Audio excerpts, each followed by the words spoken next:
नाशिक नंतर आता पुण्यातही कॉर्पोरेट जिहाद होतोय का? हिंजवडीत एका कंपनीत विशिष्ट गटाकडून धार्मिक विधीसाठी विश्रांती कक्ष असल्याचा आरोप करण्यात आलाय।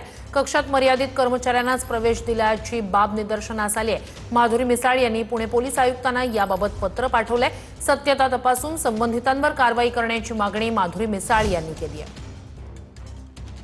यामधील एका बहुराष्ट्रीय कंपनीमध्ये त्यांचं जे रेस्टरूम आहे ते एका विशिष्ट समाजाच्या धार्मिक विधीसाठी वापरलं जातं आणि त्यावेळेस इतर कंपनीतल्या कर्मचाऱ्यांना ते रेस्टरूम वापरण्यास बंदी घालण्यात येते। अशा प्रकारच्या खूप साऱ्या तक्रारी माझ्याकडे आल्या आणि त्याबद्दल मी माननीय पोलीस कमिशनर यांना या संबंधीचं एक पत्र पाठवलेलं आहे।